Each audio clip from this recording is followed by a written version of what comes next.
Today on the Topping Show, the FEC is investigating Representative Jasmine Crockett for possible fundraising fraud. General Motors begins layoffs at their EV plant in Canada. Lotus has layoffs due to the volatile market as well. CNN Scott Jennings goes viral for his response to the co-host who has a meltdown because of the tariffs. And an ATV gas can is being recalled for being just too darn easy to use. All of that and much more on the Topping Show.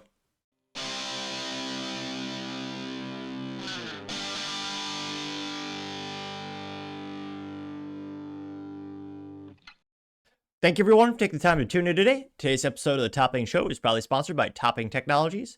Topping Technologies is an IT value-added reseller and services company with a special proficiency IT security. Heck, I see their founder at least twice a day. Gotta say he's quite handsome and brilliant. He's me, see, that's the joke. If you're an IT leader or a business owner, you can reach out to the team at sales@toppingtechnologies.com. Also still giving away a free Flamethrower with every IT purchase with Picatinny rail adapter, so you can mount it to any standard AR-15 like all awesome accessories can be. Go to toppingtechnologies.com and click the Flamethrower button to learn more and see me shoot a Flamethrower. Lastly, trying to get to 5,000 subscribers by the end of the month, so if you can click that button and tell your friends, I would greatly appreciate it.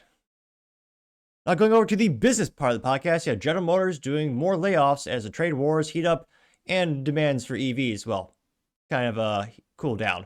Now, this is brought to us thanks to Michael Wayland, who's a writer at CNBC, which they say, quote, GM cutting jobs, idling Canadian electrical van plant due to market demand, or more accurately, lack thereof. And yes, I do know how to properly pronounce Canada. I just say their name like that of derision for the rudimentary totalitarian government that won't let people have freedom of speech or Second Amendment. So, I know what I'm doing. Well, sometimes, debatably. Now, diving in the article, here you can see one of those, ugh. I thought some GM products were ugly. You ain't seen nothing yet. Look at that van. Good luck replacing that windshield. That's probably cost more than my car just because it's so comically large. And yeah, definitely not an off-the-rack type of thing you can get. But nevertheless, diving into the article, they say, quote, GM will cut its production of all its electrical delivery vans at a plant in Canada before idling the facility through much of 2025. The plant will be reduced to from 2 shifts to just 1, eliminating 500 jobs.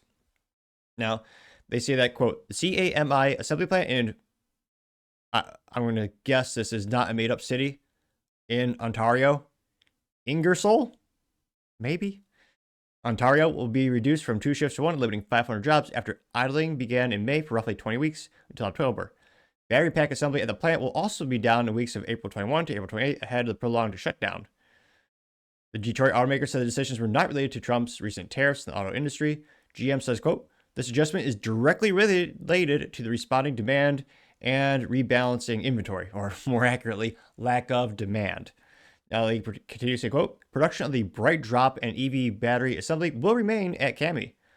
Lana Payne, president of Canadian Union Unifor, sounds lame, which represents workers at the plant, described the action as, quote, crushing blow to hundreds of working families in Ingersoll, and surrounding region that depend on the plant. She says, quote, General Motors must do everything in power to mitigate job loss during this downturn.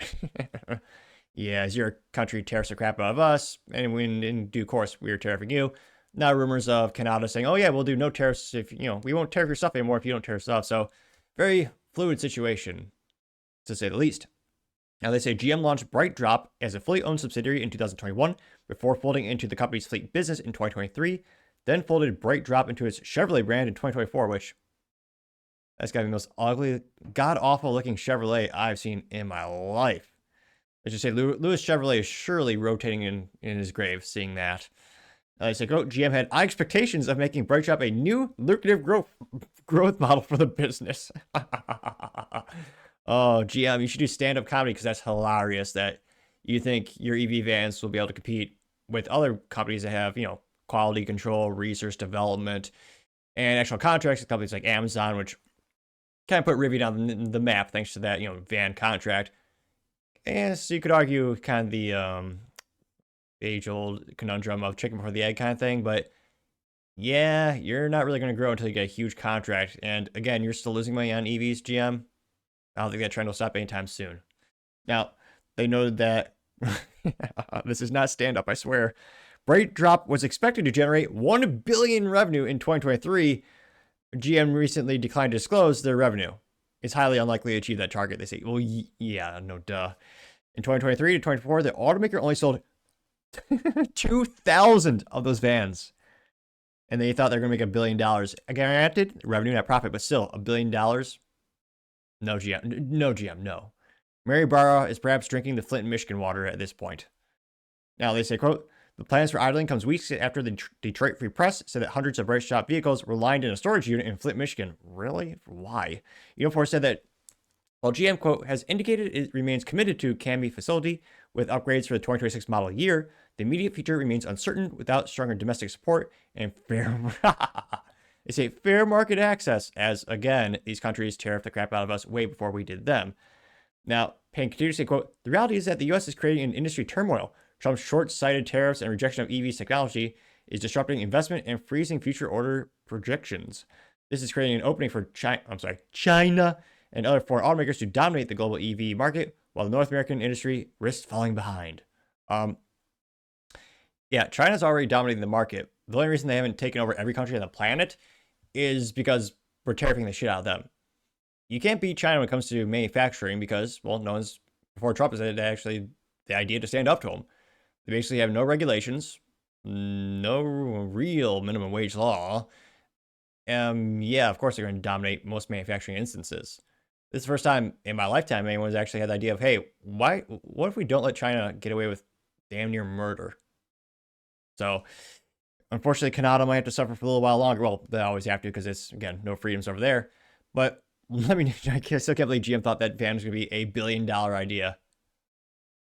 They were perhaps a little, they are consistently foolishly optimistic or misguided at GM, it seems.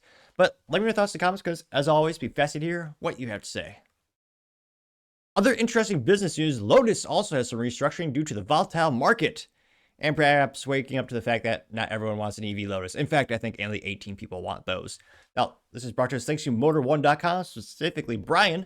And they say, quote, Lotus restructures, lays off employees or volatile market. The British sports car maker is laying off up to 270 people in the UK. Here you can see a comically up-close picture of their wheel rim and brake caliper, which, to their credit, they did paint Lotus yellow and put their little name on there. So, let's be honest, like most brakes, calipers usually probably manufactured by Brembo, but I partially digress. They say, quote, Lotus has announced plans to lay off up to 270 people throughout its Heathrow manufacturing facility and headquarters. The company cited volatile and evolving market cost conditions, including U.S. tariffs. Layoffs come 6 months after the company warned media jobs could be at risk. Lotus posted a $200 million loss through the first half of 2024, and despite sales gains, profitability has struggled to match pace, which, I mean, that is kind of how it's been like for a little too long at Lotus. They've had a troubled history. In a statement to BBC, Lotus says it plans to work more closely with Chinese parent company Geely in the future, though the brand says it remains committed to the UK. Here's a full statement. Quote, Lotus Cars has announced a proposed business restructure to ensure sustainable operations amid volatile and evolving market conditions, including U.S. tariffs and shifting consumer demand for sports cars. The company plans to increase synergies across the wider Lotus brand and with the largest shareholder and technology partner, Geely Holding Group. It will look at greater resource sharing and collaboration with technology, engineering, and operations, which, yeah, I'm not sure anyone who wants a Lotus EV2, but they want that. Again, Lotus makes fun two-seater track toys with a reliable Toyota engine and a manual transmission, historically speaking. They say, quote, Lotus has a twofold problem. The first are its two EVs, the Electra and the EMEA. Demands for the cars have fallen. Yeah, because no one wants an electric Lotus. You buy it because they look kind of quirky, they're a fun track toy, and it has Toyota reliability for the drivetrain. Everything else might fall apart, but for the most part, it's a fun little toy. And yeah, they thought we should go, let's go make some EVs. Terrible idea. Terrible idea. Now they say, quote, demand for the cars have fallen, leaving a smaller buyer pool. And whether we're talking about performance or range, they're uncompetitive. So few potential buyers are unlikely to choose them and will most likely choose something else, of course. Next are Trump's tariffs. The U.S. is one of Lotus's most important markets. And as of this writing, a 25% tariff is levied against all vehicles imported from the UK, where the company assembles the Emera sports car, which is funny to call it the Emera sports car. Its two EVs are assembled in Wuhan, China. Well, hopefully no one coughs over there. where the U.S. currently charges 145%. Wow. Tax on the imports. I thought they were going to raise it to 400. Where's Kevin O'Leary at? As this week, the car maker has paused all shipments to the U.S. indefinitely, which, let's be honest, it's not really indefinitely. Just till the whole trade war goes off or other countries start playing fair. They say these tariffs will likely eat up what little profit margin these cars have produced, explain layoffs and restructuring. That leaves little hope for Lotus becoming up with a Elise replacement, the all-electric Type 135. Nobody wants that trash. The car was originally supposed to be built in 2027. Those futures now unclear. Maybe there's a silver lining in this situation. Lotus, like many British car makers, routinely suffers with tumultuous decade-long battles and profitability. Let's hope the company makes it out of this one alive, which, yeah, that's kind of the downside. They make some fun, quirky vehicles over there, but yeah, they've always had an issue with profitability. Even Aston Martin, which, yeah, the racing team is not a charity case per se, but billionaires literally prop it up by dumping boodles of money into it. Yeah, so again, maybe hopefully they'll make cars with stick shifts and engines that go boom. But even then, they're competing with, because it's a fun, small, quirky car, you're kind of competing with Mazda Miata. I know this is more expensive, more premium because it's British. I'm sorry, British. There we go. But yeah, of all the cars to go full electric or go into the electric game, this was the dumbest decision. I understand trying to get new customers. Yeah, maybe your new product will work. But to completely alienate, and again, they're scaling back their commitments to going all EV. But let's just say in terms of automotive brands, I mean, well, I was going to say, what's more of a Bud Light moment? Jaguar or Lotus? I was going to say, let's let you decide in the comments. Let me know what your thoughts are. Because as always, fascinated to hear what you have to say. Going over to the Cultural Report podcast, you have CNN Scott Jennings going viral over his co-host meltdown over the tariffs. And even more importantly, this is for real news, someone on CNN has a modicum of intelligence. I didn't think I'd seen it in my lifetime, frankly. I think it's been a couple of decades since that's been a thing, if it ever even was. But this is such a rare, unusual thing. He deserves some accolades. Now, again, this comes to us thanks to NWokeness on X, which he says, quote, Scott Jennings deserves a medal. There's him with his co-host as she has a little meltdown, which, man, at least, obviously he looks like a gentleman. He's suited up as all men do. She does look hilarious. I normally like green. I have a green watch. I have a green car. I love it in many instances, but I mean, she even have green, like Yetis from my company for swag. But yeah, her pea green, what is that, like a blazer? And then she has like a pink shirt and pink lipstick. I want to say she looks like something out of a Batman cartoon or comic strip, but like, I guess I will. She does look hilariously like almost like a knockoff Joker or something. Let's just say it's not a fashion show, but she just got fashion roasted. Nevertheless, maybe she'll give us some real articulate reasons why you should be against the tariffs, and maybe she'll make some really strong, concise points convincing us of her side of the ideology. I mean, of course not, but let's hear what they have to say. You want to engage in personal insults? I don't, but you what do. What you lack in a legitimate point, you make up for it in personal input. I don't, you personal do. insults. The point I am making is in this new world order, we are looking at countries, whether or not they're an adversary or ally, it is being determined on what kind of deal we can get. And we cannot govern, we cannot legislate that way. We are increasingly isolated on the world stage. No, we're not. So if you want to engage in personal insults. I don't know if she was doing a rap video, but she'd use like 15 different hand gestures. I don't know what that means. I think one of those is a peace sign, maybe, perhaps. Now, this went pretty viral. I got about 540,000 views and 20,000 likes. One of the first comments comes from Retard Finder, one of the fastest growing, I would say almost bar none, profiles on X. Literally, the hashtag is IFindRetards. And he says, quote, Scott found one, getting 1.4 thousand likes. You also have Based Electrician saying, quote, Scott received a finger wag, a hand stop, a circle jerk, a double chop, all within 20 seconds. You got 249 likes. And here you can see all of her hand gestures, which, yeah, people say Trump does hand gestures, which he does. You know, it's got a couple of the classics. But yeah, she went all in on the hand gestures there. You also have Planet of Memes. What is going on here? This alleged Planet of Memes. I say this because, you know, they used to respond to memes all the time, but not many memes, including today. Just rudimentary text. But we still will read it because it's one of the top liked ones. This alleged Planet of Memes says, quote, Scott Jennings deserves an award for having to sit with the same set of morons on CNN, getting 306 likes.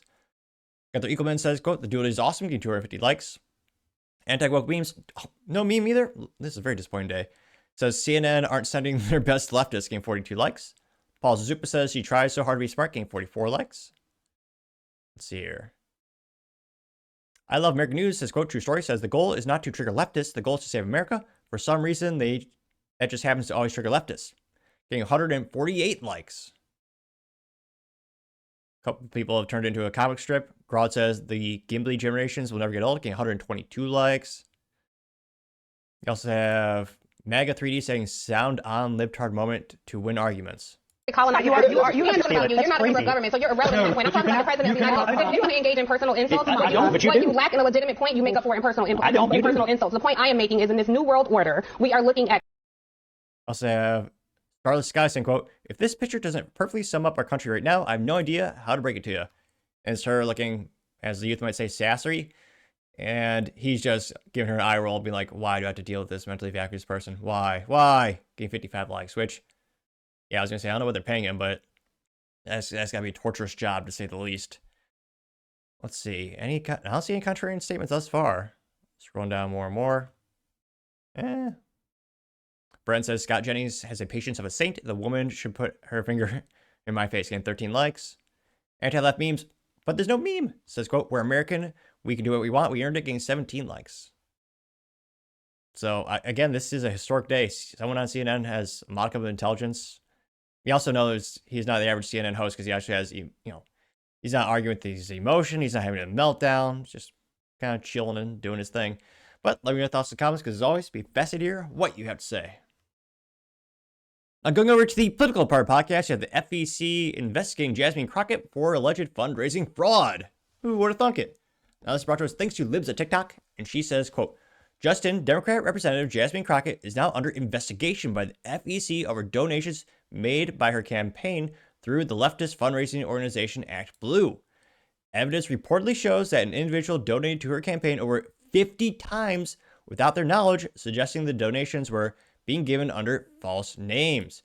Crockett received over 870,000 donations through Act Blue, which, geez Louise, that is a ridiculous amount of donations. Do that many people believe in her? I know she's a rising star in the Democrat Party. Well, the bar is quite low, true. But is she really, people really giving her that much money? Really? And I'm actually surprised. Did not go as far as I thought it would. Got about 100,000 views and 6.1 thousand likes. One of the first comments, well, not the most liked comment, but a little biased. I think this guy's handsome and brilliant. It's me, the Topping Show, and I say, quote, well, funny how the corruption is mostly always on the left side of the aisle, getting 2 likes. Trump Tracker says, quote, look at these radical, oh, wait a minute. A contrarian statement. Those are rare these days. Not very liked, but it is rare. It says, quote, look at these radical right lunatics lying about the Crockett because they are scared shitless of her. Keep spreading the lies. She'll be your next president regardless. Well, granted, you should never underestimate your opponent, whether it be in chess, sports balls, business, or politics. Again, she is a rising star in terms of getting more and more popularity, and people are donating to her. I don't know about donating to her legally, but in terms of her national appeal on a national level, I can't think people listen to her for more than 0.2 of a second and go, oh dear God, hell no, we're not electing her. This is a person who says, oh yeah, you can't afford a house because people are leaving the country. She blamed the price of housing on people are deporting illegals. Again, she doesn't have a modicum of intelligence to she doesn't understand supply and demand. One of the most rudimentary, basic economic lessons that you teach to, kids. And she's saying if you decrease the demand, but maintain or increase the supply, the price will go up. Really? But that's what she believes. You also have Planet of Memes. No meme though, saying, quote, Act Blue should be investigated, getting 515 likes. Gunther Eagleman says, quote, they need to make an example of her, getting 387 likes. Paul Zubo says, Jasmine Crockett needs to go to jail for a lot of reasons, getting 58 likes. Hunter Eagleman says, quote, ooh, please end in her arrest. Grammar be damned, that's what he wrote, getting 390 likes. We also have Marie Isabella saying, quote, I'd love to know how she earned all those millions on her salary from Congress. It's Crockett as a Muppet and says, what kind of racist crap is this? Oh, that's my page. Getting 97 likes. Florida 1 says, quote, tell me who's surprised by this? Nobody. If it is true, start the investigation. And there's a little infographic saying, quote, I wonder why Representative Jasmine Crockett wants to stop Elon Musk and Doge from exposing government corruption. And her salary is way too much. It's $174,000 per year, but her net worth is $9 million. She has a $2 million townhouse, $1.5 million loft. And what is this? Is that $4 or $1.5 million lakefront cabin? I thought they said climate change would get rid of all those. Why do they keep buying lakefront properties beyond me? Ooh, It's almost as if they don't believe it. They got 74 likes. Yeah, Maria Isabella also saying she became a millionaire since becoming a member of Congress. Anyone else curious about her? There's a meme with a guy wearing, looks like a sombrero, but it's different cut, so it's eyelashes. It says Jasmine Crockett putting her lashes on, getting 22 likes. Let's see. Maria Isabella did like 50 memes. Let's see here. Like with memes, A+ for marketing, they did in fact respond to meme forums saying agree. And it looks like people use this meme all the time. I'm not sure if it's a saint or a religious figure, but it's putting up the hand. It says, "Silence, peasants. Crockett is embarrassing her constituents," getting 31 likes. And many more memes of Jasmine Crockett. So, again, this isn't saying she's guilty. It's just saying, we're starting the investigation. We're seeing what we could be fraud. But given what Elon and Doge are finding out about, most government spending, especially, schemes and, things that is, what was that again? Oh, yeah. Most of the government spending ended up to be fraudulent, or so it seems. So, I can't but think probably, but let me know in the comments, because as always, be fascinated to hear what you have to say.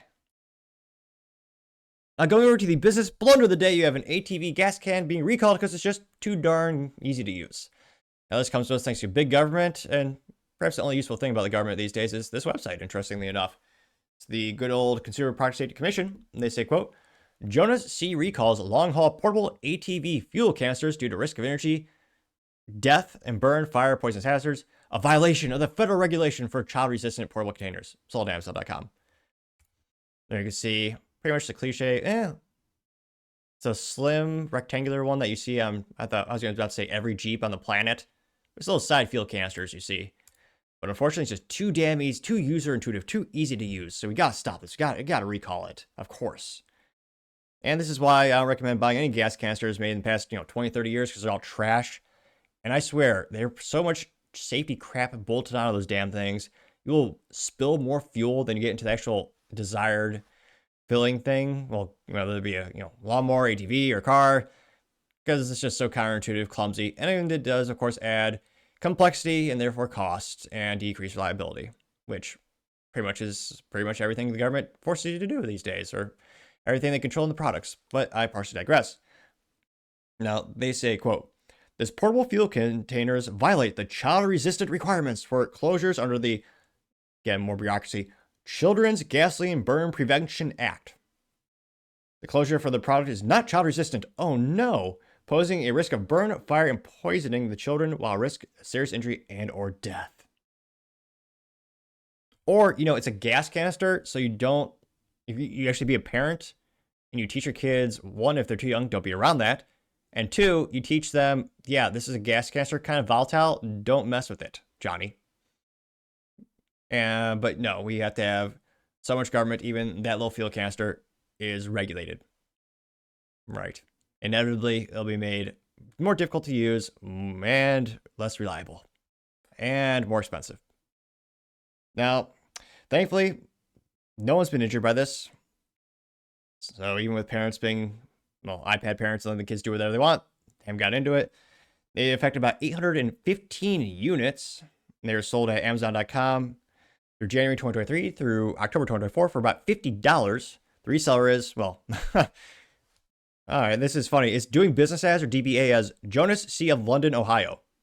However, their actual name is, I don't think there's a way for me not, the odds of me getting this right is only like 1%. But I'll try. Ching Du Shai Ri Te Mao Zi Yo Ian Gong Si. All right, 1, 2, 3, 4, 5, 6, 7, 8, 9, 10, 11 words. Now that is a long company name, and people think my name is ridiculous, which, Topping kind of is, but it's the one I got. It's the one I got to work with. And they're also sold for about, again, $50 a pop. And again, thankfully no one was hurt, but unfortunately, doing business in the United States and selling stuff here, you have to deal with more regulation than anywhere else on the planet. And you got to play by rules, otherwise you'll be fined, you'll be put out of business. In this case, you got to recall. And, I was going to say, I'm pretty sure no one who actually gets this recall is going to actually, destroy the product or send it in for a refund, which, they say they'll give you. Can't think mostly adults are using these, and they probably are hopefully good parents. But, yeah, again, they put it on the market. Gotta make sure you're following all the rules, regulations. So I gotta say, I was going to say I'm not going to say that name again, but this ATV gas can being recalled, they are certainly the business blunder of the day. Thank you, everyone, for taking the time to tune in today. Again, try to get to 5,000 subscribers by the end of the month, so you can click that button. I greatly appreciate it. Also, give me a thumbs up, thumbs down, or comment. It's a great way to give me some additional feedback, letting me know how I can make the show better and better. Lastly, don't forget to take time to tell your family, tell your friends, tell your coworkers, heck, tell your enemies, tell anyone and everyone. Just stay safe and fight the good fight.